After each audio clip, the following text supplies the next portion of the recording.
ദൈവത്തിന് സ്തോത്രം ചെയ്യുന്നു. നമ്മൾ ഓരോ മീറ്റിങ്ങുകളിലൂടെ ആയിരിക്കുമ്പം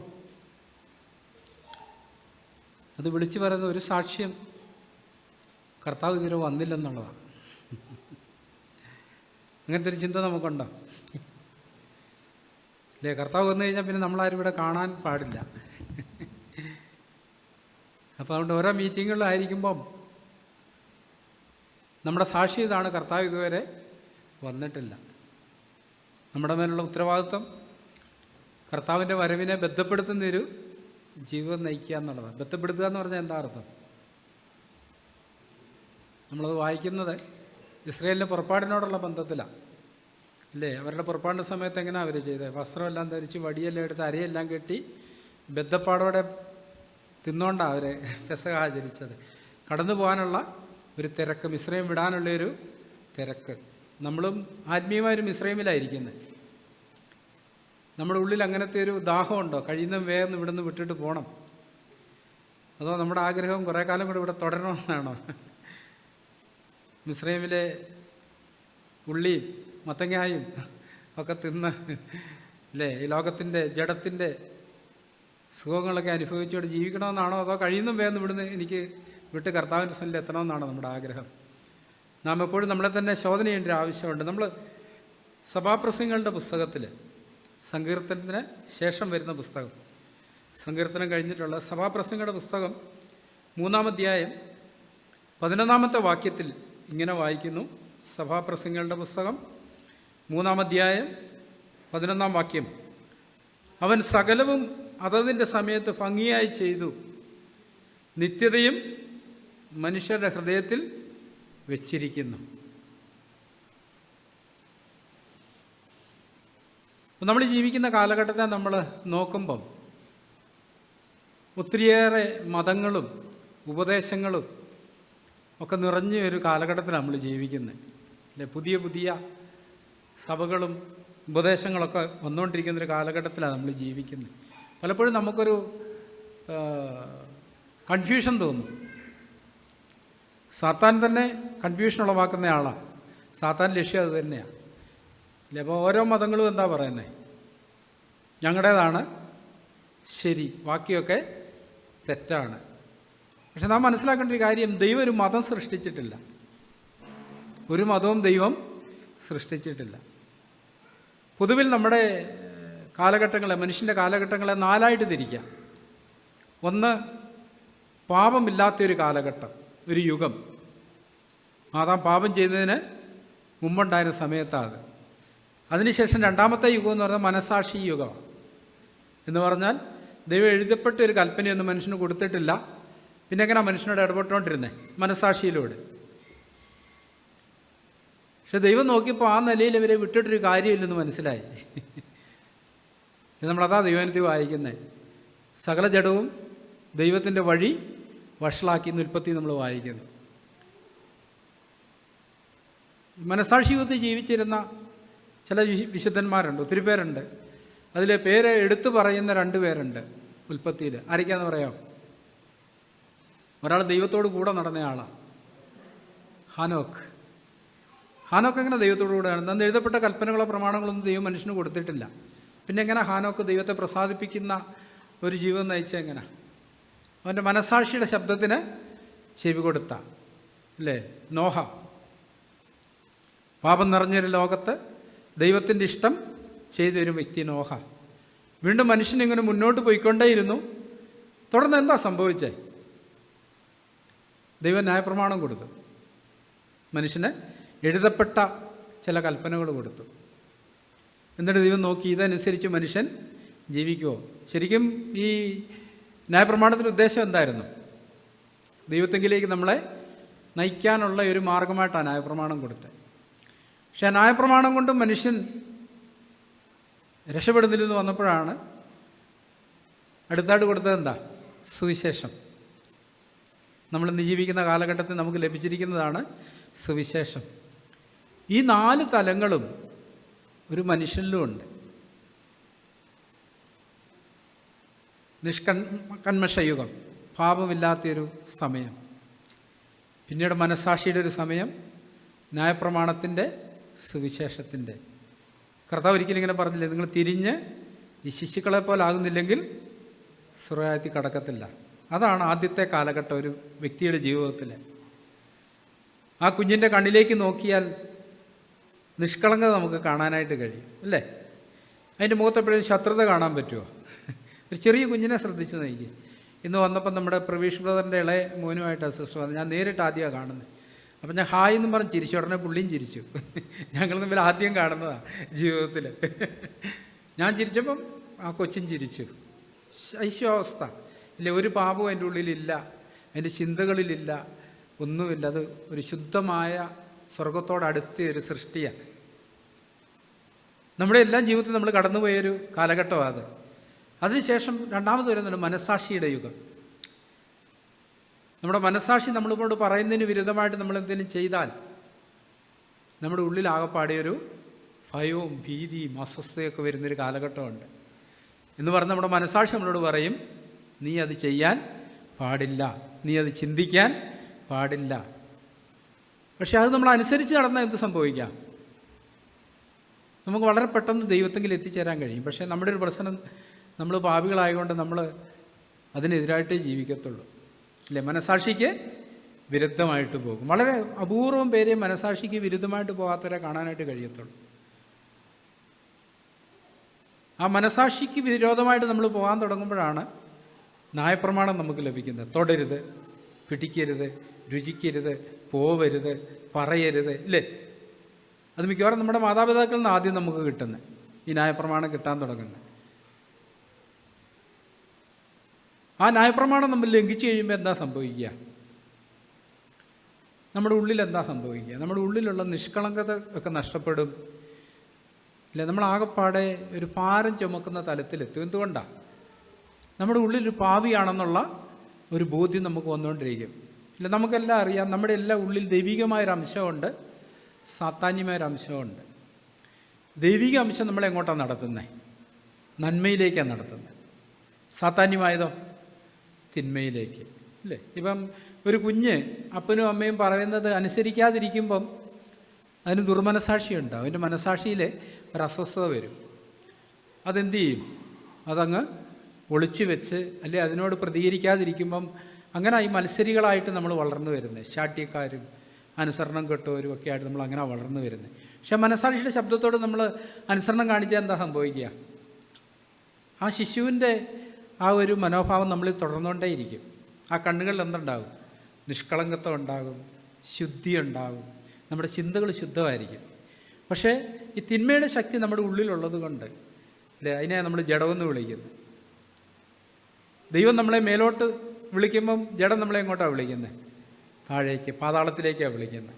നമ്മുടെ ഉള്ളിൽ ഈ രണ്ട് ശക്തികളും നമുക്ക് കാണാൻ കഴിയും, നന്മയുടെയും തിന്മയുടെയും, പാപത്തിൻ്റെയും വിശുദ്ധിയുടെയും.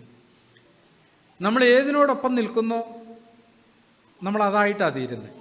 നമ്മുടെ മനസാക്ഷിയുടെ ശബ്ദത്തോട് നമ്മൾ അനുസരണക്കേട് കാണിക്കുമ്പോൾ എന്താ സംഭവിക്കുക?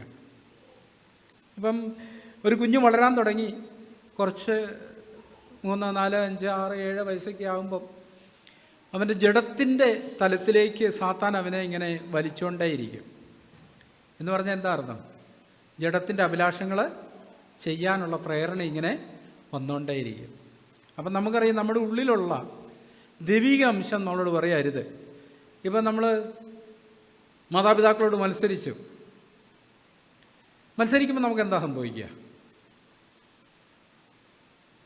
നമുക്കൊന്നും അറിയത്തില്ലെന്ന് തോന്നുന്നില്ല. നമ്മളൊന്നും ആരും മത്സരിക്കാതെ വളരെ നന്നായിട്ട് ജീവിച്ചുകൊണ്ട് നമുക്ക് അറിയത്തില്ലാത്ത വീട്ടിലായിരിക്കും.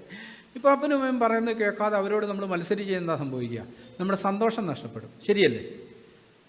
നമ്മുടെ മനസ്സ് അസ്വസ്ഥമാകും, വെറുപ്പും കയ്പും ഇതൊക്കെ നമ്മുടെ ഉള്ളിലങ്ങ് നിറയാൻ തുടങ്ങും. അത് നമ്മളെ കൂടുതൽ അവരിൽ നിന്ന് അകറ്റും, അല്ലേ? കൂടുതൽ അകറ്റിക്കൊണ്ടേയിരിക്കും. ഈ കാലഘട്ടം നമ്മൾ കേൾക്കുന്നൊരു കാര്യമാണ്, അപ്പനെയും അമ്മയും കൊല്ലുന്നൊരു കാലഘട്ടമായിരുന്നു, അല്ലേ? അടുത്ത ദിവസങ്ങളൊക്കെ നമ്മൾ പത്രത്തിൽ വായിച്ചു, ഒരമ്മയെ വീടെല്ലാം പൂട്ടിയിട്ടിട്ട് പീഡിപ്പിച്ച് ഒരു മകൻ കൊന്നു, ഇല്ലേ? ആ ഒരു കാലഘട്ടം. എന്താ അതിൻ്റെ കാരണം? ഈ മുന്നോട്ട് പോകും തോറും തിന്മയുടെ ശക്തി വർദ്ധിച്ചുകൊണ്ടായിരിക്കുന്നത്, ഇരുൾ വർദ്ധിച്ചുകൊണ്ടായിരിക്കുന്നത്. ഇപ്പം നമ്മുടെ എല്ലാ ഉള്ളിൽ ഈ രണ്ട് തലങ്ങളുണ്ട്. ഇപ്പം നമ്മുടെ കുഞ്ഞുങ്ങളെ നോക്കുകയാണെങ്കിൽ ഇല്ലേ, അവരുടെ ഒരു ശൈശവ കാലഘട്ടമുണ്ട്. ഇല്ലേ, ആ പിള്ളേരെ നമുക്കെന്താ ഭയങ്കര ഇഷ്ടമാണ്. അല്ലേ, ഒരു ചെറിയ കുഞ്ഞിനെ കാണുമ്പം, അതിപ്പം മനുഷ്യനായിക്കണമെന്നില്ല, മൃഗങ്ങളുടെ ആണെങ്കിലും ചെറിയ കുഞ്ഞിനെ കാണുമ്പോൾ നമുക്ക് എന്താ തോന്നുന്നത്? വാത്സല്യവും ഇഷ്ടമൊക്കെയാണ് തോന്നുന്നത്, അല്ലേ, ചെറിയ കുഞ്ഞുങ്ങളെ കാണുമ്പോൾ. അത് വളരും തോറുമാണ് നമ്മുടെ ഹൃദയത്തിൽ അതിനോട് അകന്നു പോകുന്നത്. മക്കളോടുള്ള ബന്ധത്തിലും അങ്ങനെ തന്നെയാണ്. ഈ ശൈശവ കാലഘട്ടത്തിൽ എല്ലാ അപ്പന്മാർക്കും അമ്മമാർക്കും കുഞ്ഞിനോട് ഭയങ്കര ഇഷ്ടമായിരിക്കും. പക്ഷേ സാവകാശം വളരാൻ തുടങ്ങുമ്പോൾ ആ ഇഷ്ടത്തിൻ്റെ അളവ് കുറഞ്ഞുകൊണ്ടേയിരിക്കും. എന്താ അതിൻ്റെ കാരണം? ആ കുഞ്ഞിൻ്റെ ഉള്ളിലെ നിഷ്കളങ്കത്വം നഷ്ടപ്പെട്ടിട്ട് തിന്മ വർദ്ധിച്ച് വരാനായിട്ട് തുടങ്ങുമ്പോൾ നമ്മുടെ ഹൃദയവും എന്തു ചെയ്യും? അകലും. ഈ തിന്മ എങ്ങനെ വർദ്ധിക്കുന്നത്?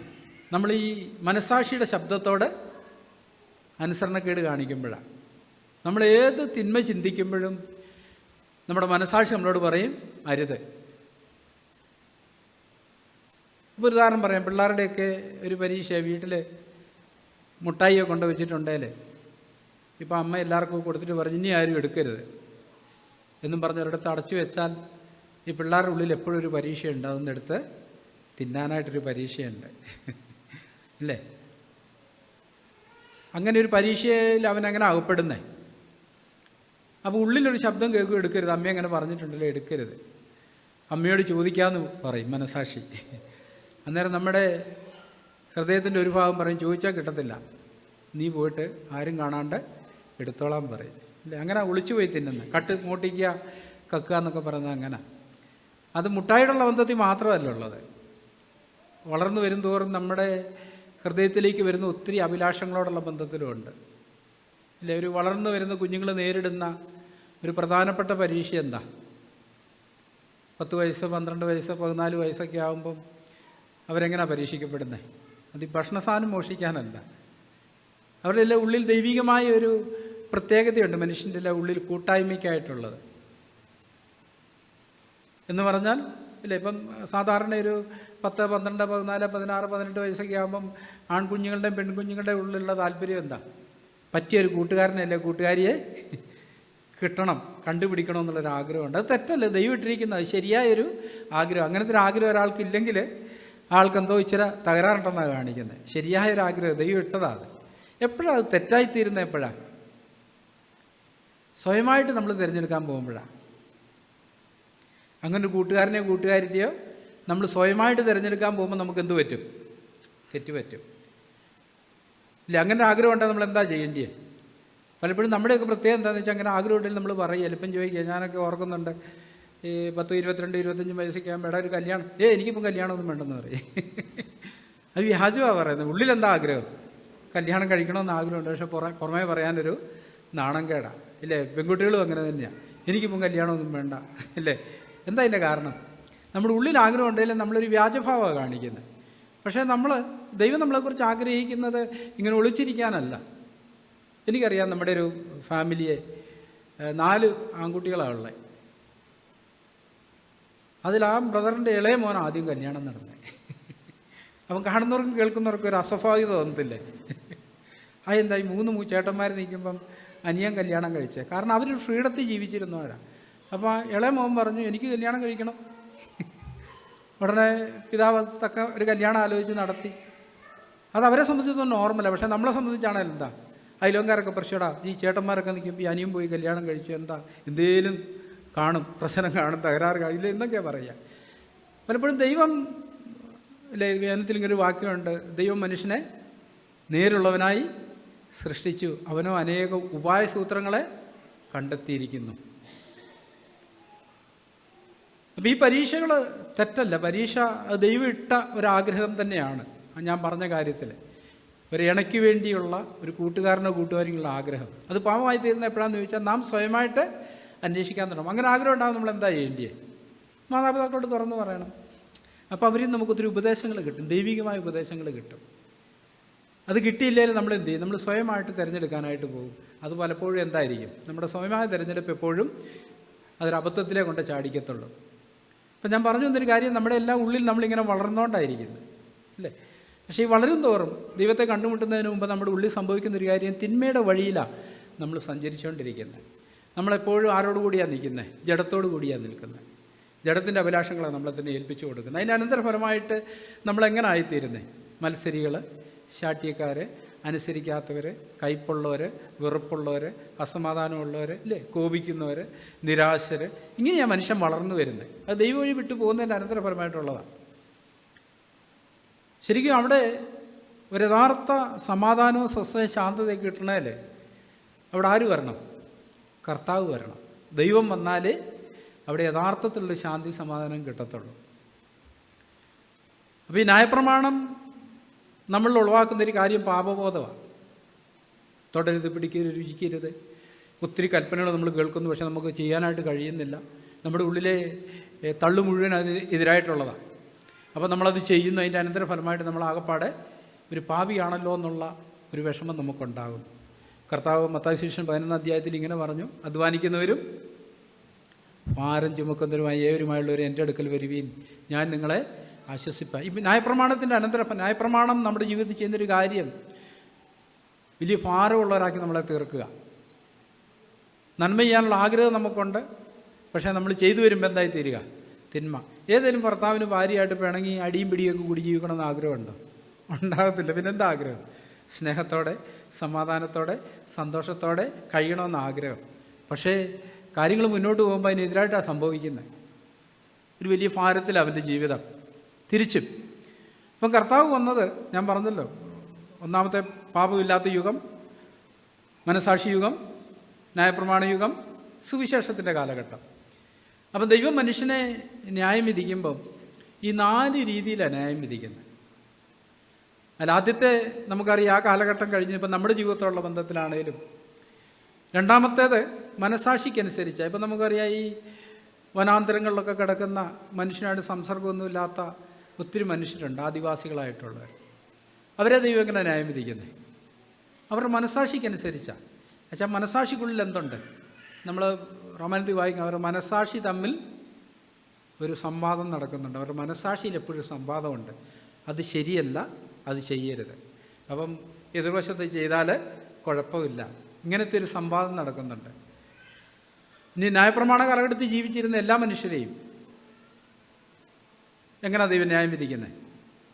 ന്യായപ്രമാണം കൊണ്ടാണ് ന്യായം വിധിക്കുന്നത്. എന്ന് പറഞ്ഞാൽ അവരെ വിധിക്കാനുള്ള നിയമ സംഹിത എന്ന് പറയുന്നത് ന്യായപ്രമാണമാണ്.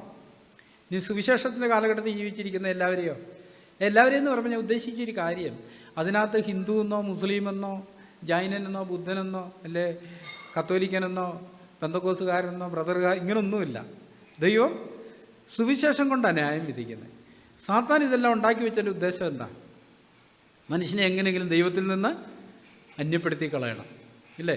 ഇപ്പം ദൈവത്തിൻ്റെ സന്നിധാനത്തിൽ നിൽക്കുമ്പം ഒരാൾക്ക് പറയാൻ പറ്റത്തില്ല, ഞാൻ മുസ്ലിമായിരുന്നു അതുകൊണ്ട് ഞാൻ ഖുറാനാണ് അനുസരിച്ചത്, സുവിശേഷം എനിക്ക് ബാധകമല്ലെന്ന് പറയാൻ പറ്റത്തില്ല. അതിപ്പോൾ നമ്മൾ ഇന്ത്യ രാജ്യത്ത് ജീവിച്ചിരിക്കുമ്പോൾ ഇല്ലേ, ഓരോ ഗോത്രങ്ങൾക്കും അതിൻ്റെ ഇതുണ്ട്, നിയമസംഹിതകളുണ്ട്. ഒരു തെറ്റ് ചെയ്ത് അവൻ കോടതിന് മുമ്പായി പോയി നിൽക്കുമ്പം ഞങ്ങളുടെ നിയമപ്രകാരം തെറ്റല്ലെന്ന് പറഞ്ഞാൽ രക്ഷപ്പെടുമോ? ഇല്ല. അവനെ വിധിക്കുന്ന ഇന്ത്യയുടെ ഭരണഘടന അനുസരിച്ചാണ്, ഇന്ത്യയുടെ ക്രിമിനൽ നിയമവ്യവസ്ഥ അനുസരിച്ചാണ്. അതിനകത്തൊരു നിയമമുണ്ട്.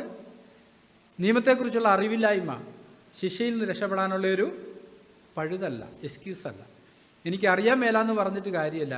ഒരാൾ ഇന്ത്യയിൽ ജീവിച്ചിരിക്കുന്ന കാലം എന്ത് ചെയ്യണം? ഇന്ത്യയിലെ നിയമങ്ങൾ അറിഞ്ഞിരിക്കണം. അപ്പോൾ അന്ന് ദൈവത്തിൻ്റെ മുമ്പാകെ നമ്മളെല്ലാവരെയും ന്യായം വിധിക്കുന്നൊരു ദിവസമുണ്ട്. അപ്പോസ്തലൻ പറഞ്ഞില്ലേ, എൻ്റെ സുവിശേഷ പ്രകാരം ന്യായം വിധിക്കുന്ന ദിവസം. ഈ കാലഘട്ടത്തിൽ സുവിശേഷത്തിൻ്റെ കാലഘട്ടമാണ്. അന്ന് നമ്മളോട് ചോദിക്കുന്നത് സുവിശേഷത്തിൻ്റെ അടിസ്ഥാനത്തിലാണ് നമ്മളെ ന്യായം വിധിക്കാൻ പോകുന്നത്. ന്യായവിധി എന്ന് പറഞ്ഞാൽ എന്താ?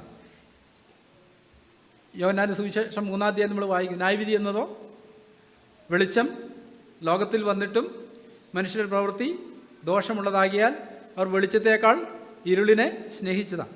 ഇല്ല, നമ്മുടെ ഉള്ളിൽ ഈ 2 തലങ്ങളുണ്ട്, വെളിച്ചവും ഇരുളും. ഇത് നമ്മളൊരു പോരാട്ടമാണ് നിരന്തരമായിട്ട് നടന്നുകൊണ്ടിരിക്കുന്നത്. ദൈവിക അംശത്തിനെ നമുക്ക് വെളിച്ചമെന്ന് വിളിക്കാം, സാത്താന്യമായതിനെ ഇരുൾ അല്ലെങ്കിൽ പാപമെന്ന് വിളിക്കാം. അപ്പം നമ്മളെപ്പോഴാണ് ഇരുളിലിരിക്കുന്നത്? നമ്മളൊരു കൊച്ചു കുഞ്ഞിനോട് ചോദിച്ചാൽ അറിയാം, അതൊരു തെറ്റ് ചെയ്യുന്നു ചോദിച്ചാൽ എന്തെങ്കിലും മോട്ടിച്ച് തന്നു, നീ എടുത്തോടാന്ന് ചോദിച്ചാൽ ആദ്യം എന്താ പറയുന്നത്?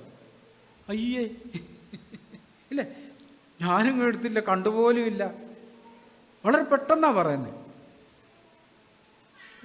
അതാരാ അവനെ പഠിപ്പിച്ചേ? ഈ സാത്താന്യ അംശത്തിൽ നിന്ന് വരുന്നൊരു കാര്യമാണ് അത്, ഇല്ലേ? വളരെ അപൂർവം പേരെ പിള്ളേരെ നമുക്ക് കാണാൻ കഴിയത്തില്ല ഞാനത് ചെയ്തെന്ന് പറയുന്നവർ. 1000-1 പോലും കാണാൻ കഴിയത്തില്ല. ബാക്കി എല്ലാവരും എന്താ പറയുന്നത്? എനിക്ക് അറിയത്തില്ല, ഞാൻ ചെയ്തിട്ടില്ല. നമുക്ക് അപ്പോസ്തല പ്രവൃത്തിയിൽ അങ്ങനെ ഒരു സംഭവം എഴുതിയിട്ടുണ്ട്. അനന്യാസും സഫീറയും അവരുടെ നിലമെല്ലാം വിറ്റിട്ട് അവർ കുറച്ച് പാത്ത് വെച്ചിട്ട് വാക്കിയും കൊണ്ടാണ് വന്നത്. ഇല്ലേ? അപ്പോസ്തലൻ ചോദിക്കുന്നുണ്ട്, ഇത്രയ്ക്കോ നിലം വിറ്റത്? അതെ. അനന്യാസ് മരിച്ചു വീഴുന്നു. കുറച്ച് നേരത്തിന് ശേഷം സഫീറ എന്ന് അറിയാതെ സഫീറ വരുന്നു. സഫീറോടെയും ചോദിക്കുന്നു, ഇത്രയ്ക്കാണോ നിലം വിറ്റ്? അതെ. പിന്നെ ഇവർ തമ്മിൽ പറഞ്ഞൊത്തിട്ടാണ് വന്നു. അല്ലേ? നമ്മുടെ ജഡത്തിലുള്ളൊരു പ്രത്യേകത വ്യാജം പറയുക എന്നുള്ളത്. അതുകൊണ്ടാണ് പത്രോസ് അപ്പോസ്തലൻ എഴുതുമ്പം 2-ാം അധ്യായത്തിന് 1-ാം വാക്യത്തിൽ എന്താ പറഞ്ഞിരിക്കുന്നത്? ആകയാൽ സകല ദുഷ്ടതയും എല്ലാ ചതിവും വ്യാജഭാവവും എല്ലാ നുണയും നീക്കിക്കളഞ്ഞ്. അപ്പം നമ്മൾ ദൈവത്തിൻ്റെ പക്ഷത്തേക്ക് വരുമ്പോൾ നമ്മൾ നിലപാടെടുക്കേണ്ട ആവശ്യമുണ്ട്. നമ്മളെപ്പോഴും സത്യത്തിൻ്റെ പക്ഷം നിൽക്കുന്നവരായിരിക്കണം. നമ്മൾ എന്തുകൊണ്ടാണ് നുണ പറയുന്നത്? എന്തിനാ നുണ പറയുന്നത്? ഇപ്പം നമ്മളെന്തെങ്കിലും ഒന്ന് മോട്ടിച്ച് തിന്നു, നമ്മളോട് ചോദിക്കുമ്പോൾ ഞാൻ തിന്നില്ല എന്ന് പറയുന്നത് എന്തിനാ? അതിൻ്റെ ഉദ്ദേശം എന്താ? ശരിക്കും നമ്മൾ തിന്നെന്ന് പറഞ്ഞാൽ എന്താ സംഭവിക്കാൻ പോകുന്നത്? എന്ത് സംഭവിക്കും? സാധാരണ നമ്മൾ പറയും, തിന്നെന്ന് പറഞ്ഞാൽ നിൻ്റെ മാനമെല്ലാം പോവും, നീ ഇവരുടെ മുമ്പിൽ ആകപ്പാടെ നാണം കടേണ്ടി വരും, അതുകൊണ്ട് നീ സമ്മതിക്കരുത്, കള്ളം പറഞ്ഞോളാൻ പറയും. പക്ഷെ നമ്മൾ മനസ്സിലാക്കേണ്ട ഒരു കാര്യം, ഒരിക്കലും നമ്മൾ ദൈവത്തിൻ്റെ ആസനത്തിന് മുമ്പാകെ നിൽക്കേണ്ടവരാണ് നമ്മളെല്ലാവരും. അവിടെ നമുക്ക് കള്ളം പറയാൻ പറ്റുമോ?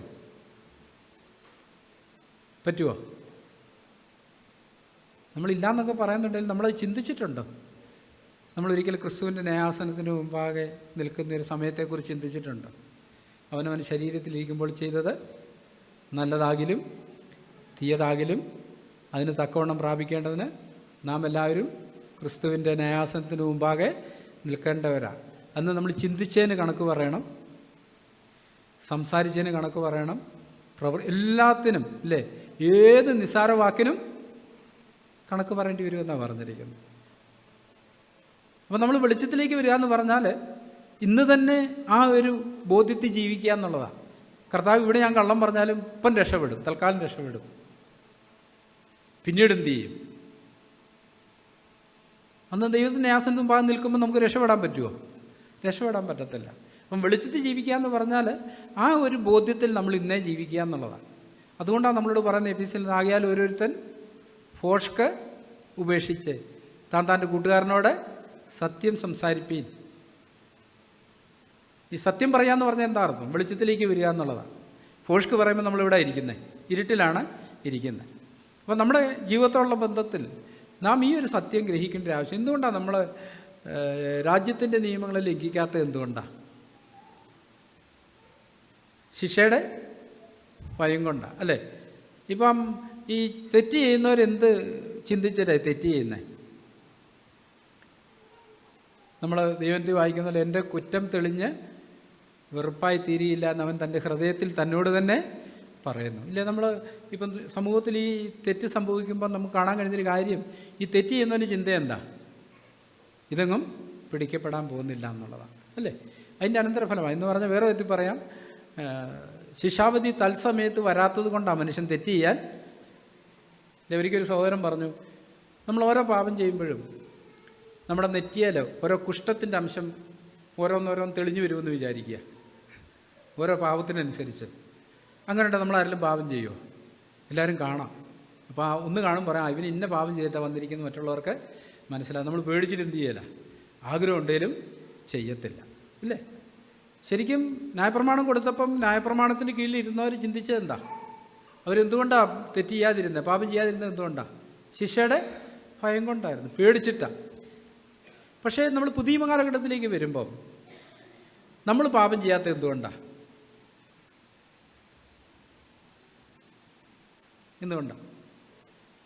അപ്പോസ്തലൻ പൗലോസ് ഇങ്ങനെ പറഞ്ഞു, ക്രിസ്തുവിൻ്റെ സ്നേഹം ഞങ്ങളെ നിർബന്ധിക്കുന്നു എന്ന് പറഞ്ഞാൽ, ഈ പാപികളായിരുന്ന നമ്മളെ രക്ഷിക്കാനായിട്ട് കർത്താവ് എന്ത് ചെയ്തു?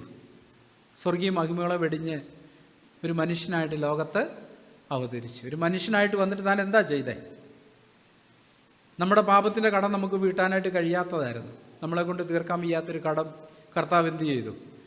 നമ്മളെ രക്ഷിക്കാനായിട്ട് തൻ്റെ മേൽ ഏറ്റെടുത്തു. നമ്മുടെ എല്ലാം പാപത്തിൻ്റെ കുറ്റം അവൻ തൻ്റെ മേലേറ്റ് നമ്മൾ മരിക്കേണ്ട സ്ഥാനത്ത് നമുക്ക് വേണ്ടി കർത്താവ് എന്ത് ചെയ്തു? ക്രൂശിൽ മരിച്ചു.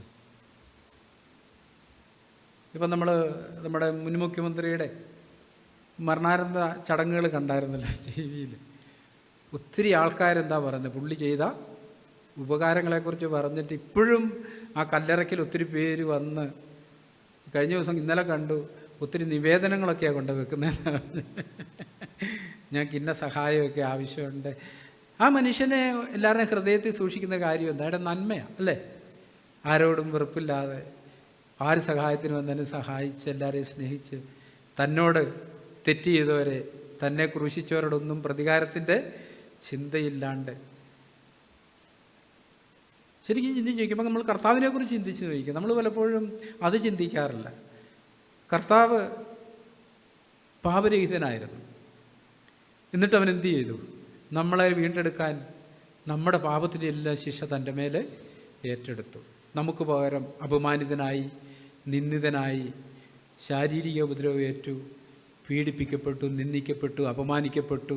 ഇല്ലേ? കർത്താവ് കടന്നുപോയ വഴികളൊന്ന് ചിന്തിച്ച് നോക്കി. എന്തിനു വേണ്ടിയിട്ടാണ്? പത്രോസപ്പോസ്തലനെ കുറിച്ച് എങ്ങനെ എഴുതി? നാം പാപം സംബന്ധിച്ച് മരിച്ച് നീതിക്ക് ജീവിക്കേണ്ടതിന് അവൻ നമ്മുടെ പാപങ്ങളെ ചുമന്നുകൊണ്ട് ക്രൂശിന്മേൽ കയറി. നമുക്ക് പകരം അവൻ അപമാനിതനായി എന്ന് പറഞ്ഞതിൻ്റെ അർത്ഥം എന്താ? നമ്മുടെ കഴിഞ്ഞകാല പാപങ്ങൾ വെളിച്ചത്ത് വരിക എന്ന് വിചാരിക്കുക. ഇപ്പം നമ്മളെ ഒരു സ്റ്റേജിൽ നിർത്തിയിട്ട് നമ്മൾ ഇന്ന് വരെ ചെയ്ത പാപങ്ങളെല്ലാം ഒരു ടി വിയുടെ സ്ക്രീനിൽ ഇങ്ങനെ കാണിക്കുക എന്ന് വിചാരിക്കുക. നമ്മൾ ചിന്തിച്ചതും പ്രവർത്തിച്ചതും സംസാരിച്ചതും എന്താ? ശരിക്കും നമ്മളവിടെ നിൽക്കുമ്പോൾ എന്താ സംഭവിക്കുക? നമ്മൾ പറയും ഉരുകിത്തീരും ഇല്ലേ? ഉരുകിത്തീരും അപമാനം കൊണ്ട്, നിന്ന കൊണ്ട്. ആ അപമാനവും നിന്നയെല്ലാം കർത്താവ് എന്ത് ചെയ്തു? ഏറ്റെടുത്തു നമുക്ക് വേണ്ടിയിട്ട്.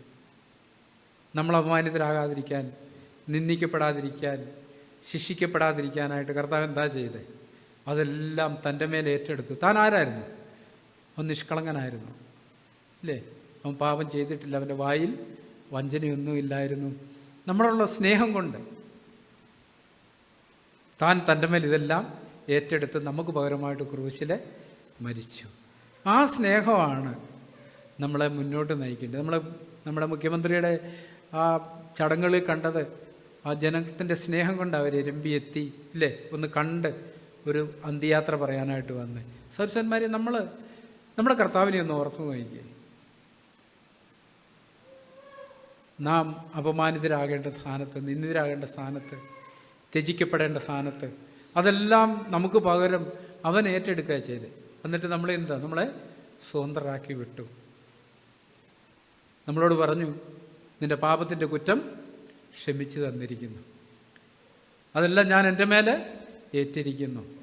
ഇല്ലേ? കർത്താവ് കടന്നുപോയ ആ സമയങ്ങൾ ഓർന്നു പോയെങ്കിൽ അവൻ്റെ മുഖത്തെ രോമം പറിച്ചെടുത്തു. അതെന്ത് വേദനാജനകമായൊരനുഭവമാണ് അതല്ലേ? അവൻ്റെ തലയിൽ മുൾക്കിരീടം വെച്ചു. രക്തം അല്ലേ? രോമം പറിച്ചെടുക്കുമ്പോൾ എന്താ ഒഴുകി വരുന്നത്? രക്തം. ഈ മുൾക്കിരീടം വെക്കുമ്പോൾ എന്താ ഒഴുകി വരുന്നത്? രക്തം. എന്നിട്ട് അവരെന്താ ചെയ്തത്? അവൻ്റെ മുഖത്ത് തുപ്പി. ഒന്ന് ചിന്തിച്ച് നോക്കി. രക്തം ഒഴുകുന്ന മുഖത്ത് കാർക്കിച്ച് തുപ്പുമ്പോൾ ആ മുഖത്തിൻ്റെ അവസ്ഥയൊന്ന് ഓർത്ത് നോക്കി.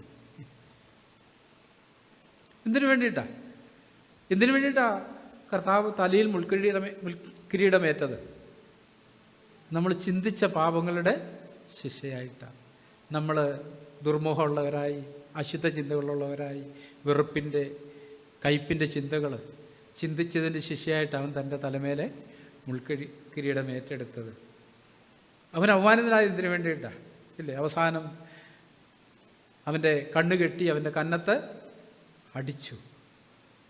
നിന്നെ അടിച്ചതാരെന്ന് പ്രവചിക്കുക. നമ്മൾ മനസ്സിലാക്കേണ്ടത് സൃഷ്ടിതാവായ കർത്താവ് അവിടെ നിൽക്കുന്നു ഇല്ലേ? തലമുറകളുടെ മുമ്പുള്ള എന്ന് പറഞ്ഞാൽ അവൻ്റെ ഉൽപ്പത്തി തൊട്ടുള്ള കാര്യങ്ങളെല്ലാം പ്രവചിക്കാൻ കഴിയുന്നൊരു കർത്താവ് അവിടെ നിൽക്കുന്നത്. പക്ഷെ അവൻ എന്ത് ചെയ്തു? വായെ തുറക്കാതെ ഊമനായിട്ട് നിന്നു. രോമം കത്തിരിക്കുന്നതിന് മുമ്പാകെ മിണ്ടാതിരിക്കുന്ന കുഞ്ഞാടിനെ പോലെ. എന്തിനു വേണ്ടിയിട്ടായിരുന്നു? നമ്മൾ പാപത്തിന് മരിച്ച് നീതിക്ക് ജീവിക്കാനായിട്ടാണ്. ആ ഒരു സ്നേഹം നമുക്ക് കാണാനായിട്ട് കഴിയുന്നുണ്ട് കർത്താവിൻ്റെ.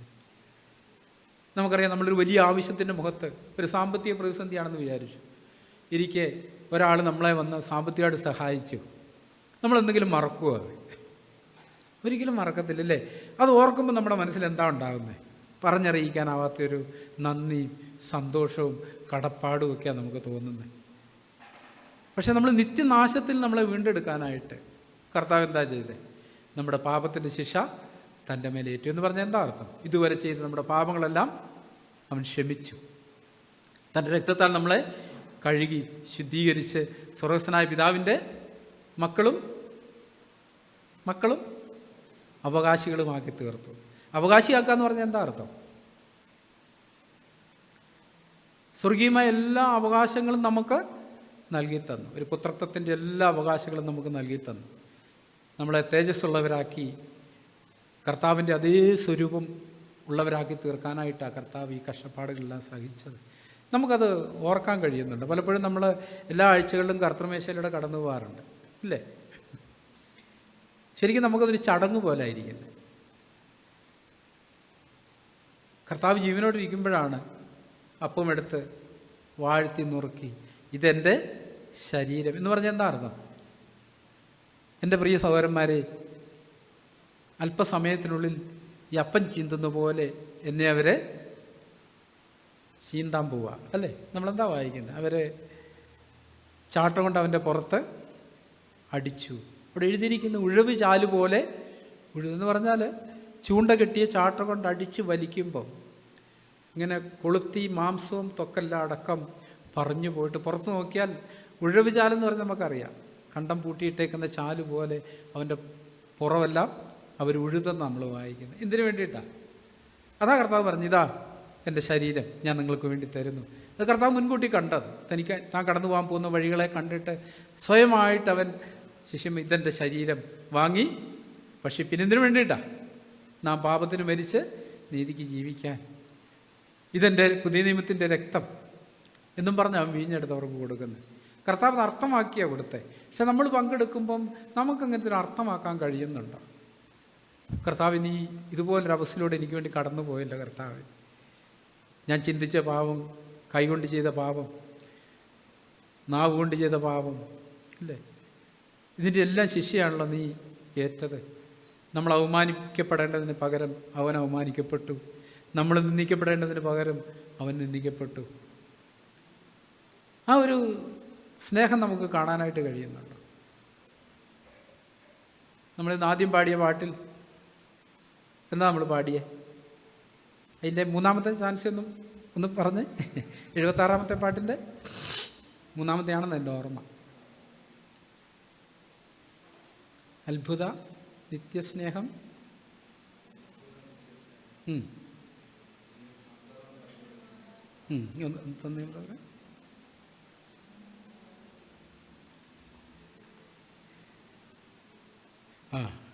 മൂന്നാമത്തേത് മായലോകത്തിൻ മോഹം തേടി ശാപമേറ്റ എന്നെ വീണ്ട സ്നേഹം, എന്നെ തേടിയ ദിവ്യ സ്നേഹം. അടുത്തതെന്താ? എന്നിൽ പെരുകും സ്നേഹം എന്ന് പറഞ്ഞാൽ എന്താ അർത്ഥം? ഈ സ്നേഹത്തിന് പ്രത്യേകതയുണ്ട്. ഇത് പെരുകിക്കൊണ്ടിരിക്കുന്നൊരു സ്നേഹമാണ്. പക്ഷെ നമ്മുടെ അനുഭവത്തിൽ അങ്ങനെയാണോ? കർത്താവിൻ്റെ സ്നേഹം നമ്മളിൽ പെരുകുന്നുണ്ടോ? സ്നേഹം പെരുകും തോറും നമ്മൾ എന്ത് ചെയ്യും? കൂടുതലടുത്ത് ചെല്ലും, ഇല്ലേ? നമ്മുടെ ഉള്ളിൽ ഈ കർത്താവിൻ്റെ സ്നേഹത്തിൻ്റെ പ്രത്യേകത പെരുകുന്ന സ്നേഹമാണ്. നമ്മൾ റോമാലേഖനത്തിൽ വായിക്കുന്നുണ്ട്, പാപം പെരുകിയെടുത്ത് ബാക്കി ഏതായി അടുത്ത വാക്യം, കൃപയും അത്യന്തം വർദ്ധിച്ചു. എന്തിനു വേണ്ടിയിട്ടാണ്? ഈ പാപത്തിൽ നിന്ന് നമ്മളെ സ്വാതന്ത്ര്യത്തിലേക്ക് നയിക്കും എന്ന് പറഞ്ഞ പോലെ ദൈവസ്നേഹത്തിൻ്റെ പ്രത്യേകത പറഞ്ഞിരിക്കുന്നത് ഈ മായലോകത്തിൻ്റെ മോഹം തേടി ശാപമേറ്റ എന്നെ വീണ്ട സ്നേഹം, എന്നെ തേടിയ ദിവ്യ സ്നേഹം, എന്നിൽ പെരുകും സ്നേഹം. നമ്മളത് അനുഭവിക്കുന്നുണ്ടോ? ഈ സ്നേഹം കൂടുതൽ നമ്മുടെ ഉള്ളിൽ വർദ്ധിച്ചു വരികയും നമ്മൾ കൂടുതൽ കർത്താവിൻ്റെ സ്നേഹത്തെ അറിയുകയും, ഇല്ലേ? നമുക്കെല്ലാം അറിയാം. നമ്മളെ സ്നേഹിക്കുന്നവരെ നമ്മൾ എന്ത് ചെയ്യും? തിരിച്ച് സ്നേഹിക്കും, ഇല്ലേ? അങ്ങനല്ലേ നമ്മളോട് പറഞ്ഞിരിക്കുന്നത്? ശത്രുക്കളെ കൂടെ സ്നേഹിക്കാനാണ്. പക്ഷേ സാധാരണഗതിയിൽ നമ്മളെ സ്നേഹിക്കുന്ന ഒരാളെ നമ്മളെന്താ ചെയ്യുന്നത്? തിരിച്ച് സ്നേഹിക്കും. ഈ ദൈവസ്നേഹത്തിൻ്റെ ആഴം എഫെസ്യൻ നമ്മൾ വായിക്കുന്നുണ്ട്. അപ്പോസ്തലൻ്റെ പ്രാർത്ഥന, ദൈവസ്നേഹത്തിൻ്റെ നീളവും വീതിയും ആഴവും ഉയരവും സകല വിശുദ്ധന്മാരോട് ഗ്രഹിക്കേണ്ടതിന് വരം. അപ്പോൾ ഈ സ്നേഹത്തിൻ്റെ ആഴം നമ്മൾ അറിയും തോറും പരിശുദ്ധാത്മാവ് നമ്മുടെ ഉള്ളിൽ ചെയ്യുന്നൊരു കാര്യം അതാ. മുന്നോട്ട് പോകും തോറും ഈ സ്നേഹത്തിൻ്റെ അഗാധതയിലേക്ക് നമ്മളെ നടത്തുന്നു. ആ സ്നേഹം നമ്മൾ അറിയും തോറും എന്ത് ചെയ്യുന്നു? നമ്മൾ കർത്താവിനെ കൂടുതൽ സ്നേഹിക്കുന്നു. യോഹന്നാൻ അപ്പോസ്തലൻ പറഞ്ഞു, നമ്മൾ അവനെ സ്നേഹിച്ചതല്ല, അവൻ ആദ്യം നമ്മെ സ്നേഹിച്ചു എന്ന് പറഞ്ഞാൽ ശാപഗ്രസ്തരായിരുന്ന, മരണത്തിനും പാതാളത്തിനും യോഗ്യരായിരുന്ന നമ്മളെ നോക്കി നമ്മളോട് കരുണ തോന്നിയിട്ട് അവൻ സ്വർഗത്തിൽ നിന്ന് നമ്മളെ തേടി താണ ലോകത്തിൽ വന്ന് നമ്മളവനെ നിഷേധിക്കുകയാണ് ചെയ്തത്, അല്ലേ? തള്ളിക്കളയുക, ഉപേക്ഷിക്കുക. പക്ഷെ അവൻ എന്ത് ചെയ്തു? നമ്മുടെ പിന്നാലെ വന്നു, നമ്മളെ തേടി വന്നു, നമ്മളെ വീണ്ടെടുത്തു, കണ്ടെടുത്ത് തൻ്റെ മാർവോട് അണച്ചു. ആ സ്നേഹത്തിൻ്റെ ആഴം അറിയും തോറും പരിശുദ്ധാത്മാവ് നമ്മുടെ ഉള്ളിൽ ചെയ്യുന്നൊരു പ്രവൃത്തി അതാണ്. ഈ സ്നേഹം കൂടുതൽ അറിയാൻ നമ്മളെ പ്രേരിപ്പിക്കുക. ആ സ്നേഹം അറിയും തോറുമാണ് നമ്മളെ കർത്താവിനെ സ്നേഹിക്കുന്നത്. സഭയ്ക്ക് ദൂത് എഴുതുമ്പം ഇങ്ങനെ എഴുതി, നിൻ്റെ ആദ്യ സ്നേഹം. എഫെസോസ് സഭയ്ക്ക് എന്താ എഴുതിയത്? വെളിപ്പാട് 3 നിൻ്റെ ആദ്യ സ്നേഹം വിട്ടുകളഞ്ഞൊരു കുറ്റം നിന്നെക്കുറിച്ച് പറയാനുണ്ട് എന്ന് പറഞ്ഞ അതിൻ്റെ അർത്ഥം എന്താ? അന്ന് നീ എന്നെ കണ്ടുമുട്ടിയ കാലത്ത് നിനക്ക് എന്നോടൊരു സ്നേഹം ഉണ്ടായിരുന്നു, ഇല്ലേ? ആ സ്നേഹം ആണെല്ലാം വിട്ട് ഓടാൻ നമ്മളെ പ്രേരിപ്പിച്ച്. ഞാൻ പലപ്പോഴും ഓർക്കാറുണ്ട്, ഈ സ്നേഹം കണ്ട അനേകർ അവരുടെ മാതാപിതാക്കളെ ഉപേക്ഷിച്ചിട്ടുണ്ട്, ബന്ധുമിത്രാദികളെ ഉപേക്ഷിച്ചിട്ടുണ്ട്, അല്ലേ? വീട്ടുകാരാൽ ഉപേക്ഷിക്കപ്പെട്ടിട്ടുണ്ട്. അവരെ നേരം നിർത്തിയത് എന്തായിരുന്നു? ഈ കർത്താവിൻ്റെ സ്നേഹം. പക്ഷെ കുറേ കഴിയുമ്പോൾ എന്ത് സംഭവിക്കുന്നു? ഈ സ്നേഹം കുറഞ്ഞു പോകുന്നു, തണുത്തു പോകുന്നു, നമ്മൾ മരവിച്ചു പോകുന്നു, ഇല്ലേ? അതിന് കാരണം എന്താ? കർത്താവിനെ സ്നേഹിച്ച കാലത്ത് നമ്മൾ കർത്താവിനോട് എന്താ പറഞ്ഞേ? നമ്മൾ പാടി പാടാറില്ലേ? ലോകം വേണ്ട, എനിക്ക് ഒന്നും വേണ്ടെന്ന് നമ്മളൊന്ന് പറഞ്ഞത്. കർത്താവിനെ കണ്ട ആ സന്തോഷം, ആ സ്നേഹം അറിഞ്ഞിട്ട് നമ്മൾ പറഞ്ഞു, കർത്താവ് എനിക്ക് അപ്പനും വേണ്ട, അമ്മയും വേണ്ട, സമ്പത്തും വേണ്ട, ഒന്നും വേണ്ട, എനിക്ക് നീ മാത്രം മതി. ഇല്ല, ഒരു പാട്ടി പാടാം, നീ മാത്രം മതി, നീ മാത്രം മതി എന്നും പറഞ്ഞ് നമ്മൾ കർത്താവിൻ്റെ പിന്നാലെ പോയത്. പക്ഷെ കുറച്ച് കഴിയുമ്പോൾ എന്ത് സംഭവിച്ചു? ആ സ്നേഹം, കർത്താവിൻ്റെ സ്നേഹം അങ്ങനെ തന്നെയാണ്, പക്ഷെ നമ്മുടെ സ്നേഹം കുറഞ്ഞു. നമ്മുടെ സ്നേഹം കുറയുമ്പോൾ നമ്മൾ എന്താ ചെയ്യുന്നത്? വേണ്ടെന്ന് പറഞ്ഞ് പലതും തിരിച്ചെടുക്കാനായിട്ട് തുടങ്ങും. ഉപേക്ഷിച്ചതിനെ പലതിനും നമ്മൾ തിരിച്ച് സ്വീകരിക്കാൻ തുടങ്ങും. നമ്മുടെ ഹൃദയം പാപത്തിൻ്റെ ചതിയാൽ കഠിനപ്പെടുന്നു. അതിൻ്റെ അനന്തരഫലം എന്താ? നമ്മൾ ദൈവസ്നേഹത്തിൽ നിന്ന് അന്യപ്പെട്ടു പോകുന്നു. അന്നേരം നമ്മൾ മനസ്സിലാക്കേണ്ട ഒരു കാര്യം, ദൈവത്തിൽ നമ്മോടുള്ള സ്നേഹം കുറയുന്നില്ല. ആ മുടിയൻ പുത്രന് വേണ്ടി കാത്തിരുന്ന പിതാവിൻ്റെ സ്നേഹം, തൻ്റെ വീതമൊക്കെ മേടിച്ച് വേശ്യകളോട് കൂടി മുഴുവൻ നശിപ്പിച്ച് പോകുന്ന ആ മകന് വേണ്ടി ആ പിതാവ് എന്ത് ചെയ്തു? കാത്തിരുന്നു. അവൻ മടങ്ങി വരുവാനായിട്ട് അന്വേഷിച്ച് പോയില്ല കേട്ടോ, പക്ഷെ എന്ത് ചെയ്തു? കാത്തിരുന്നു. അവനെ ദൂരത്ത് നിന്ന് കണ്ട് ഓടിച്ചെന്നവനെ കെട്ടിപ്പിടിച്ച് ചുംബിച്ചു. ദൈവത്തിൻ്റെ സ്നേഹം ഒരിക്കലും കുറഞ്ഞു പോകുന്നില്ല. നമ്മൾ ആ സത്യം മനസ്സിലാക്കണം. നമ്മൾ ദൈവത്തെ വിട്ടു പോയാലും ദൈവത്തിൻ്റെ സ്നേഹത്തിനൊരു കുറവും വരുന്നില്ല. സ്നേഹവാനായ പിതാവ് നമുക്ക് വേണ്ടി കാത്തിരിക്കുക. എന്തിനു വേണ്ടിയിട്ടാ? മടങ്ങി വരാൻ, ആ സ്നേഹത്തെ കൂടുതൽ അറിയാൻ, ആ സ്നേഹത്തിൽ നമ്മൾ മുഴുകാൻ. ആ സ്നേഹമാണ് നമ്മളെ മുന്നോട്ട് നയിക്കേണ്ടത്. എല്ലാം വിടാൻ നമ്മളെ പ്രേരിപ്പിക്കുന്നത് ഈ കർത്താവിൻ്റെ സ്നേഹമാണ്. ആ സ്നേഹം കാണുമ്പോഴാണ് ഈ ലോകത്തിൻ്റെതെല്ലാം വെറും മായയാണെന്ന് നമുക്ക് മനസ്സിലാക്കാൻ കഴിയുന്നത്. സൗരന്മാരെ, നമുക്കിന്ന് പകൽ ഒന്നിച്ചായിരിക്കുമ്പം നമ്മുടെ ഹൃദയത്തെ ശോധന ചെയ്യാം. ആ സ്നേഹം ഇന്നും നമ്മളതുപോലെ നിൽക്കുന്നുണ്ടോ? ഇല്ല, ആദ്യമായിട്ട് രക്ഷിക്കപ്പെട്ട് വരുന്നവരെ കാണുമ്പോൾ നമുക്ക് കാണാനായിട്ട് കഴിയും അവരുടെ ആ സന്തോഷവും സമാധാനവും സ്വസ്ഥതയും ദൈവത്തിലുള്ള സ്നേഹവും. പക്ഷേ കുറച്ച് കഴിയുമ്പോൾ എന്ത് സംഭവിക്കും? അതൊക്കെ ആദ്യ സ്നേഹം നഷ്ടപ്പെട്ടു പോകുന്നു. ഇല്ലേ, നമ്മുടെ കുടുംബജീവിതത്തിലുണ്ട് അങ്ങനെ. വിവാഹം കഴിയുന്ന സമയത്ത് ഭയങ്കര സ്നേഹമാണ്. വർഷങ്ങൾ മുന്നോട്ട് പോകുന്തോറും ആ സ്നേഹം കുറഞ്ഞു വരും, ഹൃദയം കഠിനപ്പെടുന്നു. ഇല്ലേ, നമ്മൾ കർത്താവിനെ കണ്ടുമുട്ടിയ കാലത്ത് നമുക്കൊരു ഡിമാൻഡും ഇല്ലായിരുന്നു. ഒന്നിനെക്കുറിച്ചും നമ്മൾ ഡിമാൻഡുള്ളവരായിരുന്നില്ല. പക്ഷേ ഇന്ന് നമ്മുടെ ഉള്ളിൽ ഒത്തിരി ഡിമാൻഡുകൾ വരുന്നു. നമുക്ക് മാനസാന്തരപ്പെടാം. കർത്താവിനെക്കുറിച്ച് ആഗ്രഹിക്കുന്ന ഈ സത്യം നമ്മൾ മനസ്സിലാക്കിയിട്ട് നമ്മുടെ പാപങ്ങളെക്കുറിച്ച് ഓർത്ത് അനുദപിച്ച് ദുഃഖത്തോടെ വിലാപത്തോടെ കർത്താവിലേക്ക് മടങ്ങി വരണമെന്നാണ്. കർത്താവ് നമുക്ക് വേണ്ടി കാത്തിരിക്കുന്ന ഒരു സ്നേഹവാനായ പിതാവാണ്. നമുക്ക് നമ്മളെ തന്നെ ഒരു മടക്കി യാത്ര ആരംഭിക്കാം കർത്താവിലേക്ക്. കർത്താവിനോട് പറയാം, കർത്താവ് എന്നോട് കരുണ തോന്നണം, ഞാൻ പാപിയായിപ്പോയി, ഞാൻ നിന്നോട് അവിശ്വസ്ത കാണിച്ചു, നന്ദികേട് കാണിച്ചു, പക്ഷെ ഞാൻ മടങ്ങി വരുന്നു, എന്നെ കൈക്കൊള്ളണം, എന്നെ സ്വീകരിക്കണം, ആദ്യ സന്തോഷം എനിക്ക് തിരികെ തരണം, കൂടുതൽ നിന്നെ സ്നേഹിപ്പാൻ, അനുസരിപ്പാൻ എന്നെ പ്രാപ്തനാക്കണം. കർത്താവ് അതാ കാത്തിരിക്കുന്നത്. കർത്താവ് ആരോട് കൂടിയാണ് നിൽക്കും? മനസ്താപമുള്ളവരോട് കൂടിയാണ് കർത്താവ് എപ്പോഴും വസിക്കുന്നത്. നമുക്ക് നിരന്തരമായിട്ടൊരു ആവശ്യമുള്ള ഒരു കാര്യമാണ് മനസ്താപം. അതുകൊണ്ട് നമുക്ക് ആ മനസ്താപത്തോടെ കർത്താവിനും അടുത്തേക്ക് തിരിച്ചു വരാം. അതിനായിട്ട് കർത്താവ് നമ്മളെ സഹായിക്കട്ടെ. ആമേൻ.